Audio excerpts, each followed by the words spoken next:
அனைவருக்கும் வணக்கம். ஏப்ரல் 23, 2024 நான் வந்து யூடியூப் சேனல் வந்து தொடங்கினேன். நான் போட்ட ஃபஸ்ட்டு வீடியோ முருகனுடைய வீடியோ தான். அதில் ஒரு 53 வியூஸ் தான் வந்து போயிருந்துச்சு. இது வரைக்குமே அவ்வளோதான் போயிருக்கு. 2 வருஷ உழைப்பு, அதுக்கேற்ற பலன். நேற்று 2 வருஷம் வந்து முடிஞ்சு 3வது வருஷத்தில் வந்து காலடி எடுத்து வைக்கிறோம். அந்த ஒரு சந்தோஷமான அகிலா யோகியே யூடியூப் சேனலில் எனக்கு ஃபஸ்ட்டு பேமெண்ட் வந்துருச்சு. ரொம்ப வருஷம் கழித்து, அதாவது ஒரு 4-5 வருஷம் கழித்து சம்பளம் அப்படிங்கிறது என்னுடைய அக்கௌண்ட்டில் வந்து ஏறி இருக்கு. அது வந்து எனக்கு ரொம்ப ரொம்ப ஒரு சந்தோஷமான ஒரு விஷயம். ஏன்னா காசு தான் முக்கியம் அப்படின்னு சொல்கிறாள் நான் கிடையாது. ஆனால் காசு இருந்தால் நமக்கு ஒரு தைரியமும் தன்னம்பிக்கையும் வரும் அப்படிங்கிறதுல எந்த சந்தேகமும் இல்லை. அதுவும் குறிப்பாக பெண்களுக்கு காசு வந்து நம்ம கையில் இருந்துச்சு அப்படின்னா நமக்கு வந்து ஒரு தனி தைரியமே வரும். அப்படி ஒரு தைரியம் வந்தது நேற்று வந்து எனக்கு ரொம்ப வந்து ஒரு பெருமையாக இருந்தது. இன்னைக்கு வெள்ளிக்கிழமை காலையில் வந்து சுக்கரஹோரையில் விளக்கெல்லாம் ஏற்றுறதுக்கு ரெடி பண்ணிட்டேன். பணம் வந்ததும் நம்ம வந்து பார்த்திங்கன்னா நம்ம ஜெயிச்சிட்டோம் மாறா அப்படின்னு சொல்கிறத விட, அந்த பணம் வர்றதுக்கு காரணமான என்னுடைய கணவர், என்னுடைய குடும்பம், அம்மா, பையன், இவங்க எல்லாரும் சேர்ந்து எனக்கு சப்போர்ட் பண்ணனால தான் நான் இந்த அளவுக்கு வர முடிஞ்சுது. அதுக்கும் மேலே இவங்க எல்லாத்தையும் சப்போர்ட் பண்ண வச்ச அந்த இறைவனுக்கும் பிரபஞ்சத்துக்கும் முதல்ல நன்றி சொல்லணும். அப்படிங்கிறனால பணம் வந்து பார்த்திங்கன்னா நேற்று வியாழக்கிழமை நான் லக்ஷ்மி குபேர பூஜை செய்கிற நாள் அன்னைக்கே வந்து ஏறிடுச்சு. அது மட்டும் இல்லாமல் நைட்டு அந்த லக்ஷ்மி குபேர நேரத்தில், குபேர நேரம் சொல்லக்கூடிய அந்த நேரத்தில் பணத்தை வந்து நான் ஏடிஎம்லேருந்து எடுத்துகிட்டு வந்து முதல் வேலையாக காலையில் சுக்கரஹோரையில் குலதெய்வத்துக்கு 501 ரூபாய் மஞ்சள் துணியில் வந்து முடிஞ்சு வச்சுட்டு தீபம் எல்லாமே வந்து ஏற்றுறதுக்கு ரெடி பண்ணி வச்சுருந்தேன். துளசி அம்மாவுக்கு கஸ்தூரி மஞ்சளால் தீர்த்தம் வந்து கலந்து துளசி தீர்த்தம் வந்து ரெடி பண்ணி அவங்களுக்கு வந்து பூஜையெல்லாம் பண்ணிவிட்டு அங்கே ஃபஸ்ட்டு விளக்கு ஏற்றிட்டேன். அதுக்கப்புறம் வந்து நிலைவாசல் தீபம் வந்து ஏற்றினேன். இந்த வீடியோவில் வந்து உங்களுக்கு நான் வந்து எப்படி என்னோடய யூடியூப் வந்து ஸ்டார்ட் பண்ணேன், எப்படி வந்து ஸ்ட்ரகிள் பண்ணி இந்த அளவுக்கு வந்து வந்திருக்கு, 2 வருஷம் கழித்து ஏன் அமௌண்ட் வந்துச்சு அப்படின்னு தெரிஞ்சுக்கணும் அப்படின்னா கமெண்ட்டில் வந்து சொல்லுங்கள். என்னுடைய யூடியூப் ஜேர்னி பற்றி தெரியணும் அப்படின்னு கேட்டிங்கன்னா நான் நாளைக்கு வந்து அதுக்கான வீடியோ பதிவு நான் கொடுக்குறேன். ஸோ உங்களுக்கும் வந்து அது மோட்டிவேஷனாக இருக்கும்னு நான் நம்புகிறேன். ஸோ இன்றைக்கி வந்து பார்த்திங்கன்னா மகாசக்தி மாரியம்மன் என்னை வந்து ரொம்ப வந்து ஒரு சந்தோஷத்தில் அளவச்ச நாள் அப்படின்னு சொல்லலாம். அது என்ன அப்படிங்கிறதையும் இந்த வீடியோ பதிவில் நான் சொல்கிறேன். அது மட்டும் இல்லாமல் நான் வந்து சந்தோஷமாக வந்து நம்ம வந்து யூடியூப்பில் வந்து பேமெண்ட் வந்து வாங்கிட்டோம், அதை வந்து நம்ம கடவுளுக்கு வந்து நன்றி சொல்லணும்னு சந்தோஷமாக வந்து காலையில் விளக்கேற்றிட்டு இருந்தேன். நான் கோவிலுக்கு போகும்போது என்னை வந்து சந்தோஷப்படுத்தி ஆனந்த கண்ணீரில் மூழ்க வச்ச அந்த மகாசக்திக்கு நான் நன்றியை சொல்லிக்கிறேன். அதே மாதிரி என்னுடைய இஷ்ட தெய்வமான நாகமணி தேவி அம்மன், அவங்க இல்லைன்னா நாங்கள் இல்லை, அது எப்போவுமே நான் சொல்லுவேன். அவங்களுக்கும் 101 ரூபாய் 101 ரூபாய் காணிக்கை வந்து எடுத்து வச்சுட்டேன். இன்றைக்கி வந்து மகாசக்தி கோவிலுக்கு நான் போகிறனால இன்றைக்கி வந்து காணிக்கை போடலான்னு எடுத்து வச்சுட்டேன். அதுக்கப்புறம் வந்து நமக்காக வந்து உழைச்சவங்களுக்கு நம்ம வந்து பார்த்திங்கன்னா கண்டிப்பாக ஒரு ரெகக்னேஷன் கொடுக்கணும் அப்படின்னு நினப்பேன். அதுக்காக தான் வந்து பார்த்திங்கன்னா இந்த 3 கவர் எதுக்கு அப்படின்னு பார்த்திங்கன்னா, என்னுடைய யூடியூப் சேனலில் நான் வந்து ஆரம்பிக்கும் போது ஃபஸ்ட்டு நீ பண்ணு அப்படின்னு சொல்லி தைரியம் கொடுத்த என் கணவர், அவர் தான் வந்து பார்த்திங்கன்னா என்னை வந்து வழி நடத்துகிறவர். அவருக்கு வந்து பார்த்திங்கன்னா நான் வந்து மேனேஜர் அப்படிங்கிற ஒரு போஸ்ட்டு கொடுத்து முதல் சப்ஸ்கிரைபரும் அவர் தான். அவருக்கு தான் வந்து நான் முதல்ல வந்து நான் கிஃப்ட் தரணும்னு சொல்லிட்டு அவருக்கு ஒரு 500, ஏன்னா அவர் தான் எங்களுக்கு இது வரைக்கும் கொடுத்துட்டு இருந்தார். நான் வந்து அவருக்கு என்னுடைய யூடியூப் பேமெண்ட்லேருந்து என்னால் வந்து பார்த்திங்கன்னா 500 வந்து நான் கொடுக்குறேன். ஏன் மொத்த பணத்தையுமே அவர் கொடுக்கலாம், அவருக்கு தான் வந்து நான் சேர்த்து வைக்கிறேன். இருந்தாலும் நான் வந்து என்னுடைய அமௌண்ட்டை வந்து பேங்க்கில் வந்து சேவ் பண்ணலாம் அப்படின்னு சொல்லிட்டு நான் சொல்லிட்டேன் அவர்கிட்ட. அவரும் நீயே வந்து வச்சுக்கோ அப்படின்னு சொல்லிட்டாங்க. அதனால் அவங்களுக்கு ஒரு 500 ரூபாய். என்னுடைய கேமராமேன் எப்போவுமே வந்து பார்த்திங்கன்னா எங்கள் அம்மாவும் என் பையனும் தான்.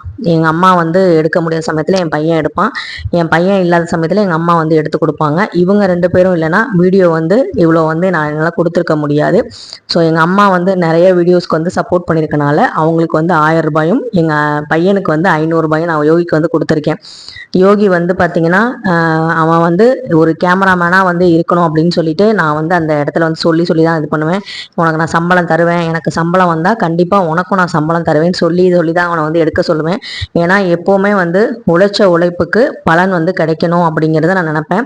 அடுத்தவங்க உழைப்பை நம்ம திருடவும் கூடாது. இது உங்கள் பையன் தானே, உங்களுக்கு தானே வந்து எடுத்து தரான், இதுக்கு எதுக்கு நீங்கள் பணம் தரீங்க அப்படின்னா, என் பையனுக்கு முதல்ல என் கையால் ஒரு சம்பளம் அப்படின்னு நான் கொடுத்துருக்கேன். அவன் வந்து பெரிய லெவலில் வரும்போது இந்த 500 ரூபாயை என்னைக்காவது ஒரு நாள் நினச்சி பார்ப்பான் அப்படிங்கிற நம்பிக்கை எனக்கு இருக்குது. பணத்தோட அருமை வந்து தெரியணும். நம்மளாம் சின்ன வயசில் 50 ரூபாயை கூட பார்த்துருக்க மாட்டோம் பெருசாக. ஆனால் இப்போ இருக்க பிள்ளைங்களுக்கு நம்ம வந்து 500 ரூபா வந்து கொடுக்குறோம் அப்படின்னா அந்த அளவுக்கு நம்மளை வந்து கடவுள் வந்து வச்சுருக்காரு. சம்பளம் வந்து நான் வாங்கிட்டு இருந்தேன். இன்னைக்கு இந்த வருஷம் வந்து 2026 ஏப்ரல் மாதம் 23ஆம் தேதி எனக்கு வந்து நான் வந்து 24ஆம் தேதி சம்பளத்தை வந்து 3 பேருக்கு கொடுக்குற மாதிரி வந்து எனக்கு கடவுள் வந்து வச்சிருக்காரு. இது சின்ன அமௌண்ட்டாக இருந்தாலுமே எனக்கு வந்து பார்த்தீங்கன்னா ஒரு சந்தோஷம். வாங்குறது எவ்வளோ சந்தோஷமோ, என் வீட்டுக்கார்ட்ட வந்து நான் வந்து பணம் எவ்வளோ வாங்கினாலுமே சந்தோஷம் எப்படி இருக்குமோ அதே மாதிரி எனக்கு அவங்களுக்கு கொடுக்கறதுலையும் சந்தோஷம் வந்து இருக்குது. ஸோ அதை வந்து நான் வந்து என்றைக்குமே வந்து நான் ஒத்துக்குவேன். ஏன்னா நம்ம கொடுத்தோம் அப்படின்னா நம்மளை வந்து ரொம்ப வந்து சந்தோஷமாக பார்க்குற ஒரு ஜீவன் அப்படின்னா எங்கள் வீட்டில் இருக்கவங்க மட்டும்தான். மற்றவங்கள்ட்ட நான் சொன்னால் கூட பெருசாக வந்து ரியாக்ட் பண்ண மாட்டாங்க, பெருசாக சந்தோஷப்பட மாட்டாங்கன்னு எனக்கு தெரியும்.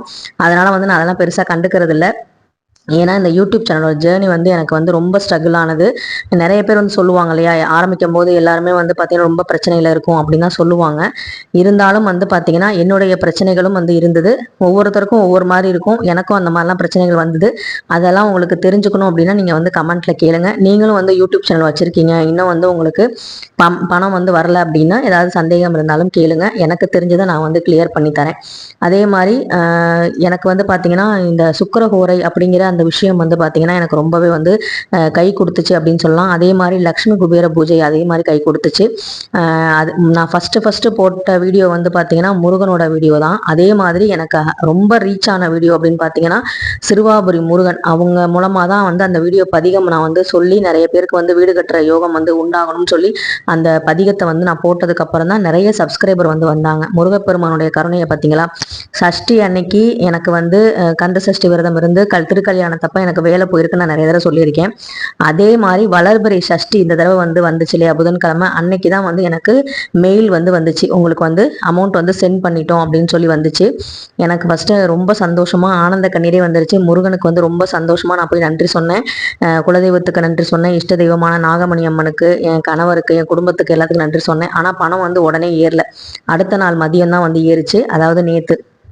என்னடா பணம் வந்து இன்னும் ஏறவே இல்லை, சென்ட் பண்ணிட்டேன்னு சொல்கிறாங்க, இன்னும் ஆனால் வரலையே அப்படின்னு யோசிச்சுட்டு இருந்தேன். எப்போவுமே நமக்கு வந்து நேரடியாக எந்த ஒரு நல்லதும் நடந்தது கிடையாது. தலையை சுற்றி தான் வந்து மூக்க தொட்டுற மாதிரி தான் வரும், தடங்கள் நிறைய வரும். இதெல்லாம் வந்து பார்த்து எனக்கு பழகி போச்சு. சரி வர்றதை பார்ப்போம் அப்படின்னு சொல்லிட்டு நானும் வந்து விட்டுட்டேன். கரெக்டாக வந்து பார்த்தீங்கன்னா நேற்று லாங் வீடியோ அப்லோட் பண்ணிட்டு இருக்கும்போது தான் இந்த மெசேஜ் வந்து உங்களுக்கு வந்து பணம் வந்து கிரெடிட் ஆயிடுச்சு அப்படிங்கிற மாதிரி வந்துச்சு. எனக்கு ரொம்ப சந்தோஷமாக இருந்தது. அதுவும் வியாழக்கிழமை நான் வந்து லக்ஷ்மி குபேர பூஜை பண்ணுற நாளில் வந்து எனக்கு வந்திருக்கு பணம் அப்படிங்கும் போது எனக்கு எவ்வளோ சந்தோஷமாக இருக்கும்னு பாருங்கள். அதாவது லக்ஷ்மி குபேர பூஜை அப்படிங்கிறது சாதாரண ஒரு பூஜை இல்லை. நம்ம மனசார பண்ணும்போது நமக்கு வந்து கோடி கோடியாக பணம் வரும்னு நான் சொல்ல மாட்டேன். எப்போவுமே நமக்கு ஏற்ற மாதிரி, நம்ம உழைப்புக்கு ஏற்ற மாதிரி பணம் வரும். இதில் என்ன நீங்கள் பெருசாக உழைப்பை போட்டிங்க, இதில் வீடியோ எடுத்து போடுறதானே அப்படின்னு சொல்லி நானுமே வந்து நிறைய தடவை யூடியூபர் பார்க்கும்போது ஒரு வீடியோ போட்டு இவ்வளோ சம்பாதிக்கணும்னு நினைக்கிறேன். ஆனால் $1 சம்பாதிக்கிறதுக்கு எவ்வளோ கஷ்டம் அப்படிங்கிறது இந்த வீடியோக்குள்ள, அதாவது இந்த யூடியூப்குள்ள வந்ததுக்கு அப்புறம் தான் எனக்கு வந்து தெரிஞ்சிச்சு. ஒரு அமௌண்ட் வந்து எடுக்கிறதுக்கு 2 வருஷமா நம்ம வந்து காத்திருக்க வேண்டியதாக இருக்குது அப்படிங்கிற மாதிரி இருந்துச்சு. சில சமயம் வந்து யூடியூப் சேனலே வேணான்னு சொல்லிட்டு ஒதுங்குற அளவுக்குலாம் மனசு வந்து யோசிச்சிருக்கு. இவ்வளோ தூரம் வந்துட்டோம், இன்னும் கொஞ்சம் தானே, கடந்துடலான்னு நான் எனக்கு நானே மோட்டிவேஷன் பண்ணிட்டு நான் வந்து வந்துட்டேன். நிறைய வந்து பார்த்திங்கன்னா சண்டைகள் வரும்போதும், வீட்டில் ஏதாவது பிரச்சனைகள் வரும்போதும் நம்ம வந்து வீடியோ போடாமல் இருக்கக்கூடாது அப்படிங்கிறதுக்காகவே நான் வந்து பார்த்திங்கன்னா அந்த விஷயத்தெல்லாம் ஒதுக்கி வச்சுட்டு அடுத்த இது என்ன யோசிக்கணும் அப்படின்னு சொல்லிட்டு வீடியோ வந்து போடுவேன். ஸோ அது வந்து பார்த்திங்கன்னா எனக்கு யூடியூப் சேனல் கொடுத்த ஒரு பெரிய ஒரு சப்போர்ட்னே சொல்லலாம். அந்த யூடியூப் வந்து அந்த மாதிரி ஒரு மைண்ட் செட்டை வந்து உருவாக்கிருச்சு. இன்னைக்கு நீ வீடியோ போடனா அப்புறம் வீடியோ வந்து புஷ் ஆகாது, ரீச் ஆகாது, ஜனங்கள்கிட்ட வந்து உன் வீடியோ வந்து போகாது அப்படிங்கிற மாதிரி சொல்கிற மாதிரியே இருக்கும். அதனால் வந்து தொடர்ந்து வந்து எவ்வளோ கஷ்டம் வந்தாலும் நம்ம வேலையை கரெக்டாக செய்யணும் அப்படிங்கிறதுல வந்து பார்த்தீங்கன்னா கற்றுக் கொடுத்தது இந்த யூடியூப் தான். எனக்கு ரொம்ப சந்தோஷமாக இருக்குது. அப்படியே அணில் வந்து சாப்பிட்றத ரசிச்சுக்கிட்டு இன்னைக்கு வந்து உங்ககிட்ட இந்த சந்தோஷமான விஷயத்தை ஷேர் பண்ணுறேன். உங்களுக்கு வந்து யூடியூப் ஜேர்னியை பற்றி தெரிஞ்சுக்கணும் அப்படின்னா கண்டிப்பாக வந்து கமெண்ட்டில் வந்து கேளுங்க. கமெண்ட் பண்ணுறதை பொறுத்து நான் வந்து உங்களுக்கு வந்து கொடுக்குறேன். ஏன்னா உங்களுக்கு எல்லாருக்கும் அந்த வீடியோ தேவைப்படுமா அப்படின்னு எனக்கு தெரியாது. ஸோ அதனால் வந்து நீங்கள் சொன்னீங்கன்னா நான் வந்து அதை வந்து போடுறேன். யோகி கொடுத்த அந்த காசை வந்து பார்த்தீங்கன்னா அவனோட உண்டியலில் வந்து போட்டுட்டேன். இது வந்து அவன் பிறந்த நாளைக்கு தான் வந்து உடைப்போம். ஸோ அதனால் வந்து அதில் வந்து போட்டாச்சு. அதுக்கப்புறம் மகாசக்தி மாரியம்மன் கோயிலுக்கு போனேங்க. சந்தோஷமாக அந்த 101 ரூபா காயின் போடலான்ட்டு போனேன். 101 ரூபா போடலான்னு அங்கே போனால் எல்லாம் சித்திரை மாதம் ஒரு வெள்ளிக்கிழமை பெண்கள் எல்லாம் சேர்ந்து அம்பாளுக்கு வந்து மஞ்சள் நீர் வந்து ஊற்றுவாங்களாம். எனக்கு வந்து தெரியாது. அங்கே போனோன்னே ஒரு வயசான அம்மா வந்து தெரிஞ்சவங்க, அவங்க வந்து நீ வருவன்னு தெரியாதுமா அப்படின்னு சொல்லிட்டு கோவிலில் இருக்க தோண்டி எடுத்து தண்ணி பிடிச்சி கொடுத்தாங்க. அதில் நான் கொண்டு போன மஞ்சளையும் வேப்பிலையும் வச்சு அந்த அம்பாளுக்கு நல்லபடியாக வந்து குளிர்விச்சேன். பார்த்தீங்களா, நான் ஏற்கனவே சொல்லியிருக்கேன் மகாசக்திக்கு என் மேலே கொஞ்சம் வந்து அன்பு அதிகமாகவே தான் இருக்குது. எல்லாருமே வந்து செய்யணும்னு சொல்லிட்டு வருவாங்க. நான் எதிர்பார்க்காம போகிறேன், ஆனால் வந்து என் கையால் வந்து அவங்க வந்து அந்த மஞ்சள் நீரை வந்து வாங்கிக்கிறாங்க அப்படின்னா எவ்வளோ பெரிய விஷயம் நீங்களே பாருங்கள். அதில் எனக்கு ஆனந்த கண்ணீரே வந்துருச்சு. கோயிலில் 1 மணி நேரம் எனக்கு உட்காந்துருந்தேன். எனக்கு அவ்வளோ சந்தோஷம். யார்ட்டையுமே எதுவுமே பேச தோணலை. நன்றியை மட்டும் தான் அம்பாள்கிட்ட சொல்லிட்டு இருந்தேன். இது எல்லாத்துக்குமே காரணம் கடவுள் தான். கடவுள் வந்து எங்கள் கூட இருக்க வரைக்கும் எங்களுக்கு எந்த கஷ்டமும் வராது அப்படின்னு நான் இன்னமும் நம்புகிறேன். நம்ம பண்ண பூஜைக்கும் நம்ம பண்ணுற நல்ல விஷயங்களுக்கும் நம்ம நல்ல கர்மாக்களுக்கும் என்றைக்குமே நமக்கு நல்ல பலன்கள் உண்டு. இதை என்றைக்குமே நீங்கள் வந்து மறந்துடாதீங்க. இந்த 2 வருஷத்தில் எனக்குமே வந்து நிறைய பிரச்சனைகள் வந்திருக்கு. அதெல்லாம் நான் வெளியே வந்து சொன்னது கிடையாது, நிறைய வந்து ஷேர் பண்ணது கிடையாது. ஆனால் வந்து பார்த்திங்கன்னா மனசுக்குள்ளேயே வச்சுட்டு நான் வந்து வீடியோ வந்து சிரிச்சுக்கிட்டே வந்து போடுவேன். அதுதான் வந்து பார்த்திங்கன்னா இந்த யூடியூப் எனக்கு கற்றுக் கொடுத்தது. இந்த வீடியோ உங்களுக்கு ஏதாவது ஒரு வகையில் பயனுள்ளதாக இருந்துச்சு அப்படின்னா கண்டிப்பாக வந்து லைக் பண்ணுங்கள், ஷேர் பண்ணுங்கள், மறக்காமல் சப்ஸ்கிரைப் பண்ணிவிட்டு பாருங்கள். கூடவே ஹைப் பட்டனையும் கிளிக் பண்ணிக்கோங்க. அப்போ தான் நிறைய பேருக்கு இந்த வீடியோ ரீச் ஆகும். என்னை சப்போர்ட் பண்ண வாழ்த்துன உங்கள் எல்லோருக்குமே ரொம்ப ரொம்ப நன்றி. வணக்கம்.